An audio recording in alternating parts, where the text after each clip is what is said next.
This is The Edge, celebrating entrepreneurs and a hub for exploration and innovation.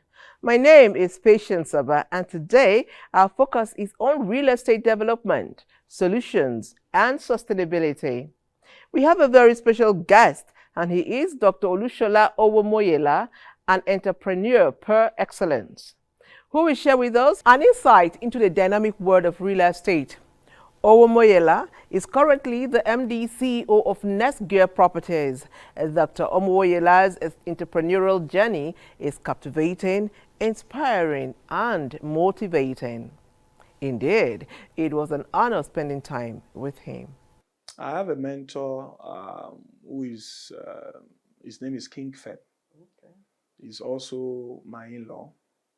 So all through the years, I'd seen the way he handled real estate. He was a straightforward man, and I wanted to follow someone, that will at least be able to measure where he started from, his challenges and everything. I was able to see everything. So, and he became successful. So I just really liked it. And coupled with the fact that my father loved real estate. All right. Then the last person that impacted me was my lecturer, Professor Fabumi now. I was in my second year land law class when he made a statement that will never leave me. He said that you can never have rent problem if you are a land lawyer, like a property lawyer. Wow. So I was like, wow. And real estate is one of the biggest things, on earth. It's one of the things that at least it can do and undo. If you're a family person and the landlord is coming to this. So with that mentality, I was like, okay, fine. I think I would like to. Then I think I could remember while I was in a law school squatting with Femi, I also came up with a vision then that in real estate, most times the agents get 5% commission.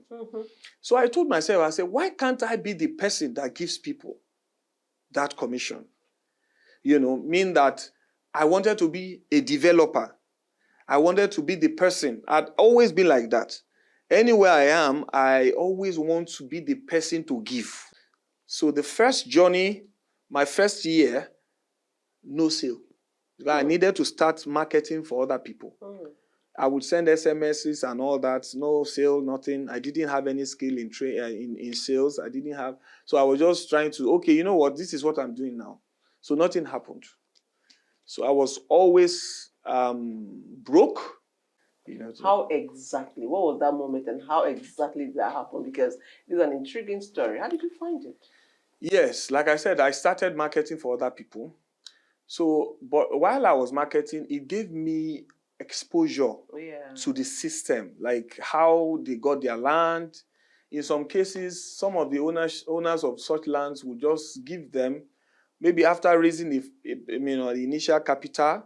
In some cases, you just say, market this thing for me. Can you give it to me at this price so that I will just be remitting the money for you over a period of time? So, if you are not a careless person or a spendthrift, you should be able to save up some money and all that. So basically, it was the ability for us to negotiate, the goodwill, being straightforward. I could remember there was a day I was standing under the Jabi Bridge for over almost 3 hours, waiting for this investor. And he would not come. And I called him. I said, you know what? I'm here. I've been waiting. You said I should meet you under this bridge by 10 o'clock. This is about 1 o'clock. What is happening? He said, he has not even left Kubwa. So that day I wept. Then I was dating my wife at that time. So I called her. I said, look, I'm tired. What is it? I'm the brain behind this business. I know everything. It's for you to just bring your money.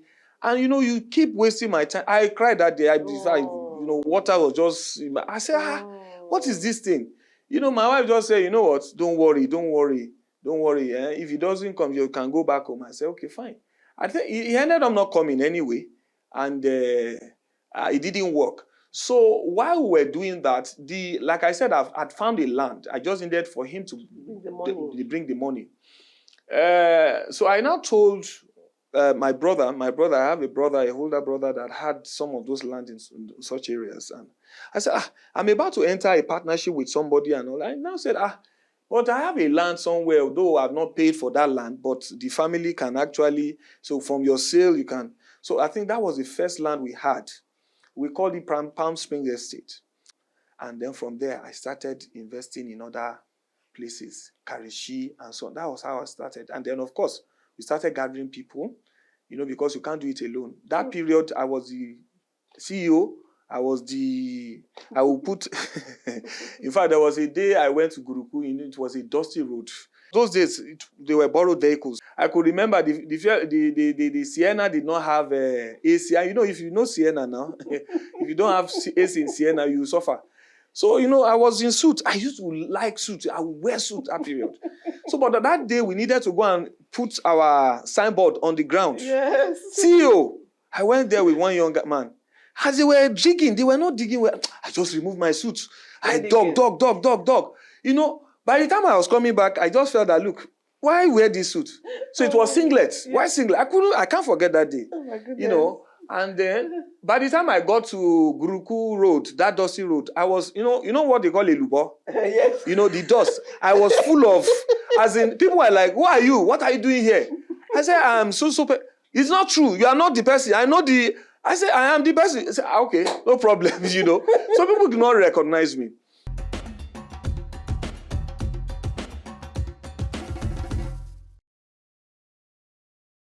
Welcome back. If you're just joining us, today's package is all about real estate development, solutions and sustainability with Dr.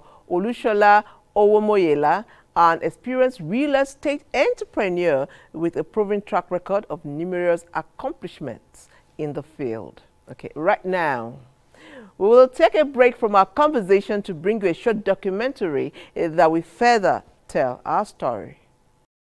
The real estate industry in Nigeria is thriving with rapid urbanization and population growth, driving the demand for housing and commercial spaces. However, alongside this growth are various challenges in terms of development solutions and sustainability. Developers face the daunting task of finding innovative ways to meet the increasing demand while ensuring environmental sustainability, quality assurance, customer satisfaction, and providing lasting solutions to the housing deficit. In the midst of these challenges, Olusola Owomoyela, an accomplished individual with diverse range of expertise in law, real estate development, humanitarian work, fueled by an entrepreneurial spirit, ventured into the real estate development scene in 2014. He founded the Next Gear Homes with a team of visionary real estate professionals determined to revolutionize the industry.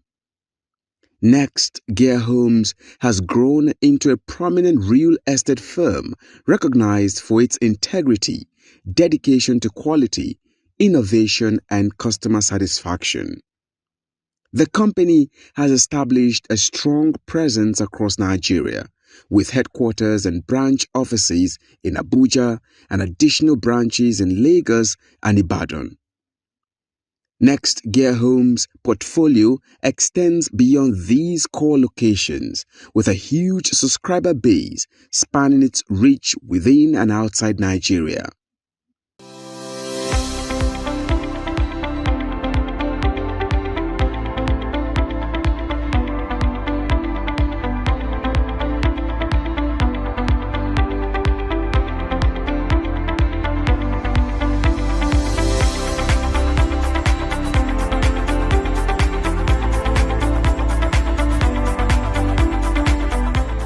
As their projects gained recognition for their innovative design and best practices, the Real Estate Developers Association of Nigeria, REDAN, chose Olusola as the legal advisor of the association, having come from a legal background and for being a catalyst for change in the Nigeria real estate world. Today, The real estate landscape in Nigeria is undergoing a transformation. Developers are committed to providing affordable, sustainable, and inclusive housing solutions that meet the needs of the growing population while minimizing the impact on the environment. The journey towards sustainable development continues, guided by the vision and dedication of those who believe in creating a brighter and equitable future for Nigeria.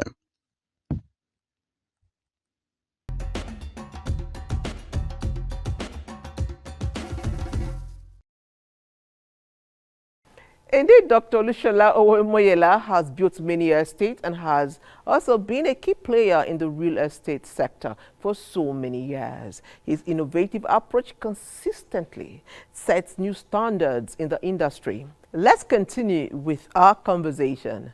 The first time I noticed that let me say that God was just intentional about me was 2016.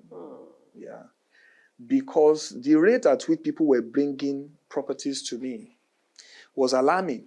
In fact, at that time, I was saying, no, I don't need this. I don't need this. So it was that period I realized that there were certain things that started happening intentionally. Before, the life I lived, campus, pre-campus, campus, and a few years after campus, you find out that what some people call delay, I may have experienced it very much. So now getting to 2016, when I now started seeing that, it's like things have changed, things are working fast. I said, I could remember I made a presentation at NDDC some years later, and one of my old friends followed me for that presentation. And immediately after I finished, everybody started clapping. I said, why are you? I said, Shola, I've seen the grace of God upon you. I said, what is it? He said, in 2014, you were passing in front of my house and you said, I said, you are beating your chest like this. I'm tired. I want a change. I want to go into real estate development.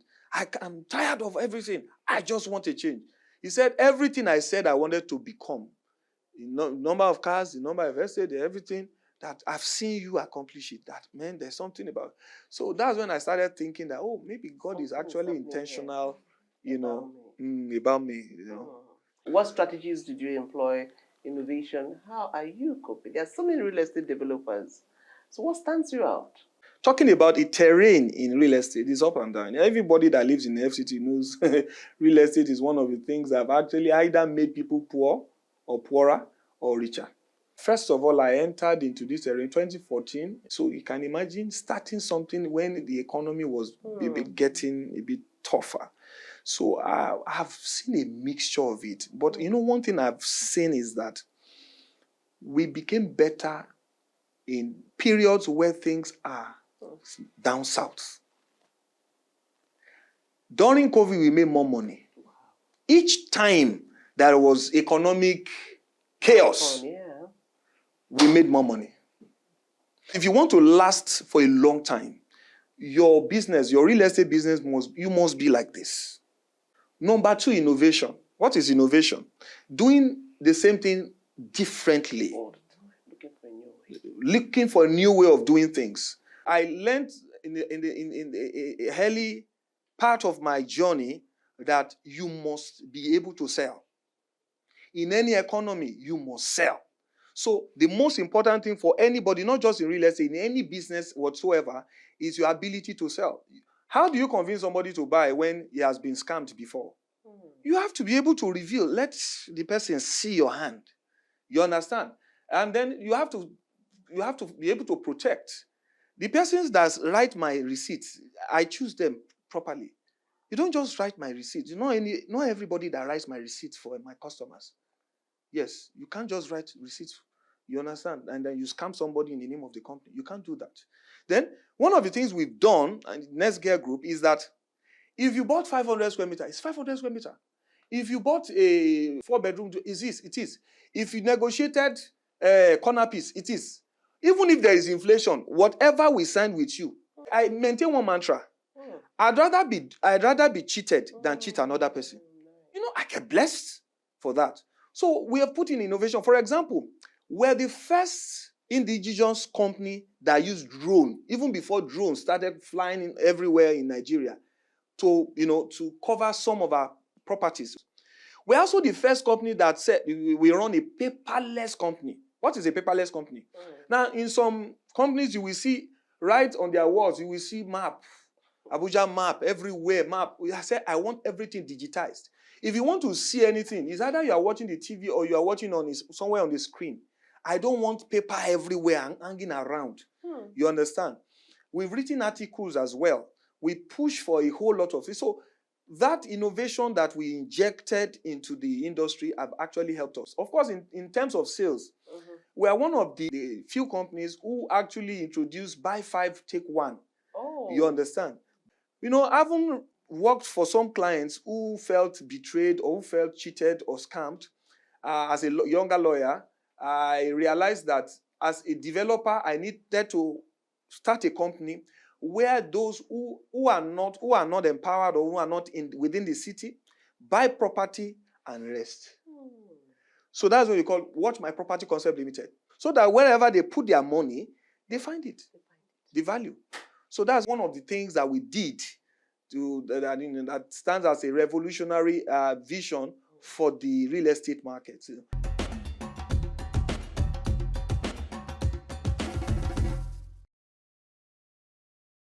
Welcome back. Yet again, we'll take another break. But this time, we'll be speaking with members of staff of Next Gear Properties, or should I say, Dr. Owomoyela's winning team. They will further inspire us and tell us more about the man. Our conversation will continue after this. Working with Dr. Shola has been an adventure, because it has been from one level of growth to another. He makes working like very easy, and he's somebody you can approach and tell things. He listens. You can bring your suggestion about what you think about work and all of that. So he's just open to listening to you. He's not like a dictator that says, okay, it must be like this, it must be like this. My boss, that's Dr. Olusola Owomoyela. It's a phenomenal leader. I see him as a mentor. He practically leads you by the way into a lot of things. He's selfless when it comes to leading people. I mean, he wants to pour himself out to you if you can contain. He's a man of depth. The work environment is conducive. It's rewarding, upgrading, because I look at it from when the staffs come in, the progress they make over time, the people they have become, and the people or the persons they are on their way to become. The difference is always clear. That means it's all about improving talents and improving lives.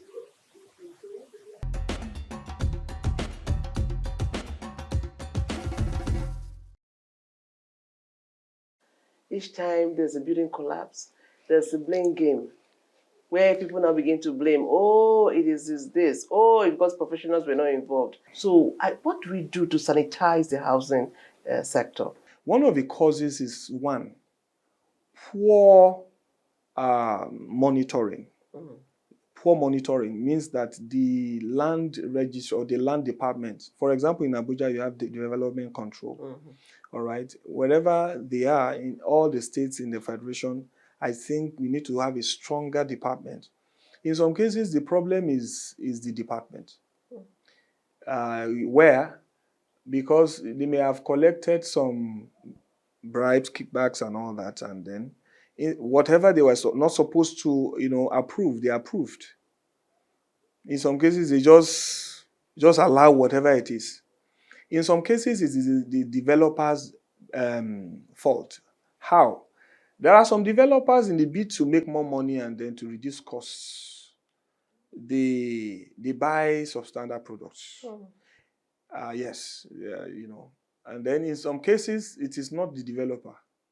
I've seen cases where we wanted TNT iron. That's the best in the market. But by the time the supplier supplied another totally different iron. So In some cases, it is the engineer on site. Some of them claim to have Koren, but the Koren was bought. So in some cases, we don't follow the building code. People build on canals, people build on public infrastructure. Yes. It will give way. No soil test. Yes. Developers will sell you a house. You practically break it down, rebuild it to make it your own. A whole lot of people have had that experience. You're touching the wall, and this wall is breaking. Yes. And you bought the house. So how do you maintain standards in your company? First of all, we have a quality control department in our company. Okay. That looks at everything. There is a report system. Okay. We get feedbacks on site. We get evidence of mixing. You understand? So we do that. Then, most of the time when you see poor mixing, you find out that maybe there is an instruction from the developer to the engineer on site or the builder on site that, you know what, no, don't let us use 5 bags, or let's use 3 bags. Do you understand? So you put pressure on that person. We don't do that. At times, it may not be the developer. It may be the person himself. Say, let me quickly sell some bags and make some extra cash in my hand. We have had that happen. But when you have a quality control department and you put checks and balances, there is a staff that is taking stock of all the cement. There is a staff that is, doing the right mixing. There is a supervisor. There is a site officer. You understand? And all my site, for example, has CCTV cameras. And I have somebody upstairs who actually watches and checks everything as they are working. So make sure that everything that is in accordance to what we have actually planned. Then you don't give a surveyor's job to a planner. You don't give a planner's job to a surveyor. You understand? In our company, we have from the concept stage, that's from me to the architect, from the architect to the structural engineer, from the structural engineer to the builder, from the builder to the interior architect, from the interior architect to the facility manager. We all had them. That's the building code. You just went through the building code, which I think is amazing. What advice would you give to young people who also want to become entrepreneurs or even come into real estate? First of all, be honest, have integrity. Like I said, most business will never survive 5 years because of dishonesty. Number 2, you must be consistent. You can imagine, a lot of businesses have come. People will say, come and do oil and gas, come and do this, come and do that. I kept pushing them aside. It is this real estate. Master something. To master a thing or a business, it will take you not less than 5 years and above. If I pick my call today, I know who to call for what. So consistency is very important. You don't do, you are selling rice today, you are doing pepper tomorrow. No. Focus on one thing, master it. It is from when you master that one thing that you start going into other things. Don't forget that I have interior business now. It's an offshoot of real estate. You understand what I'm saying? And when the demand starts coming, you know that you are becoming an expert. Number 3 is learn not to give up. Somebody said something. He said, the reason why you should show up for that job is because of your hatred for failure or your love for success. Someone else said that if hunger does not motivate you, I don't know what will motivate you. So especially for men, I think men should focus, build your career, because the happy home should have some money. I know that, from our conversations, I know you're a very busy man, but I do know that everybody has a time where they calm down and relax. So tell us, how do you relax? I take a stroll. Okay. If I want my head to cool down, I take a long stroll. And usually very early in the morning, when it's still a bit dark, or late in the evening when it's still a bit dark. Okay. So I take a long stroll. Whether I'm in Abuja, I take a long stroll. In my house in the UK, it's beside the lake. So I walk around the lake 2-3 times. I sit down, I relax. We appreciate your time with us. Thank you I very much. have personally been inspired, and I know the Nigerians will be inspired. Thank you very much. God bless everything Thank you do, you so sir. much.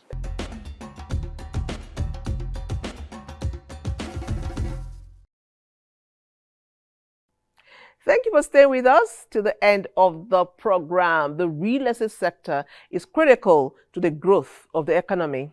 It contributes significantly to the nation's GDP. Given the importance of housing demand, key players in the real estate sector like Dr. Olusola Owomoyela will continue to be relevant even as it breaks new grounds and consistently sets new standards in the industry. The Edge is celebrating entrepreneurs and bringing you the latest and the most impactful stories of innovation and entrepreneurship. Until next time, keep pushing the boundaries of exploration and innovation. I am your host, Patience, and this is Goodbye.